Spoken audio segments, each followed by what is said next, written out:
Hello students, I'm Dr. Roma from BDS Institute of English. Once again I'm with you, and I'm with you simply because you wanted me to explain task 1 in IELTS. बच्चों के बहुत regular messages थे कि task 1 इन IELTS में समझा दो कि process में क्या करना है. डायग्राम देख के डर जाते हैं हम. डायग्राम देख के डरना नहीं है. अब मेरी वीडियो है तो मैं तो यही बोलूँगी कि there is no fear. You can, when you come across any kind of a difficulty, once you just attune your mind कि कुछ भी मुश्किल नहीं है, तो nothing is difficult. It's just a mind game.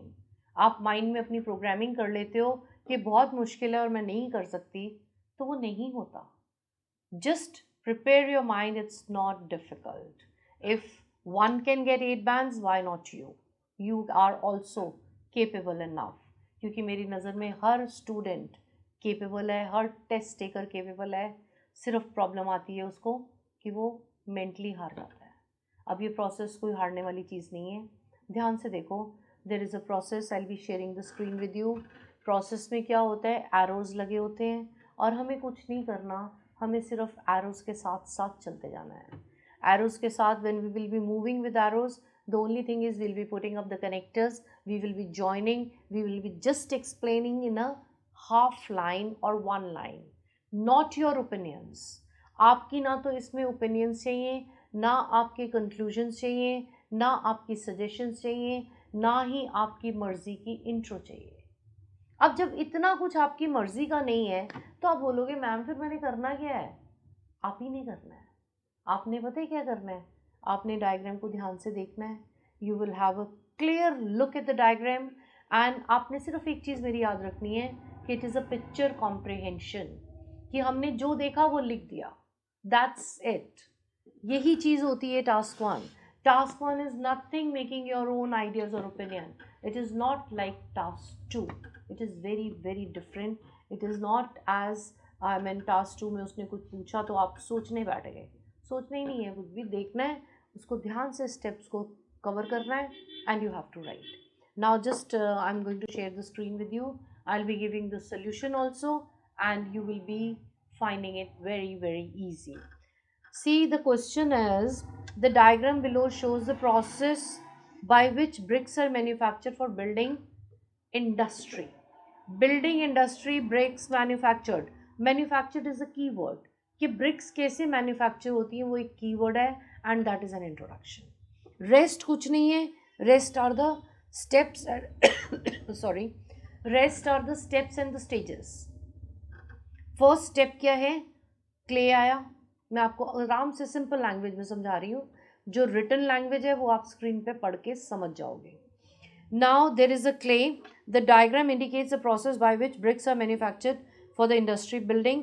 Different steps are involved to complete the whole process. Explaining the diagram, in the very first stage, the digger digs the clay. Digger, see, यहाँ पे एक digger बना हुआ है. Digger is digging the clay. जब digger ने clay को dig किया तो clay is moved to the next step, that is a roller. कहाँ पे चली गई, रोलर. रोलर में उसके metal grids बन गए. छोटे छोटे metal grids are made over there, which then is shifted to a roller for metal grid, which helps the sand and a water mixture is made. With the help of sand plus water, देखो लिखा हुआ है ऊपर, there is a arrow. एक sand plus water और नीचे एक arrow बना हुआ है. That means sand is mixed with arrow. Oh sorry, sand is mixed with water and it is moved forward. आगे जाती है वो.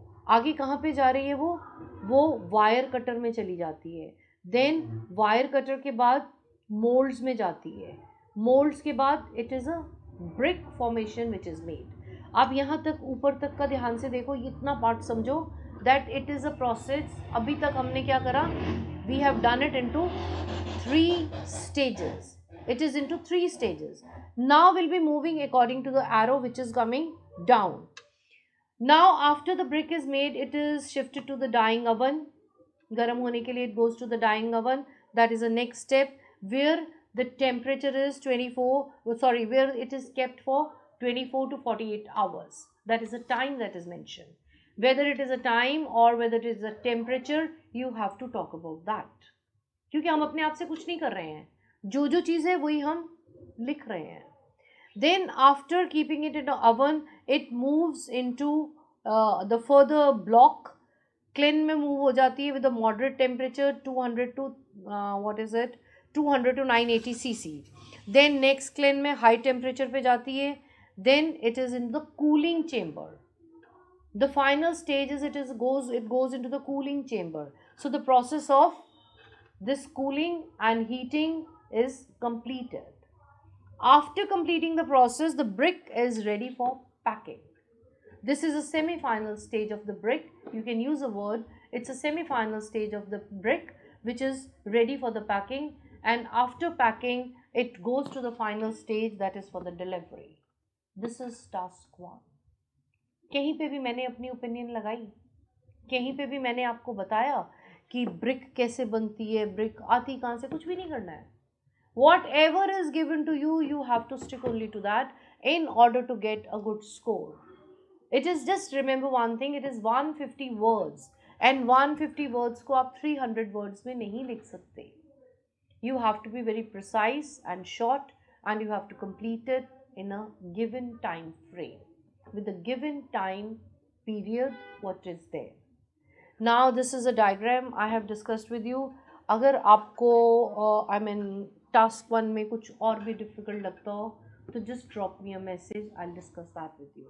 And one thing I'll tell you, when I'll tell you to drop a message for task 1 तो उसमें reading मत करना.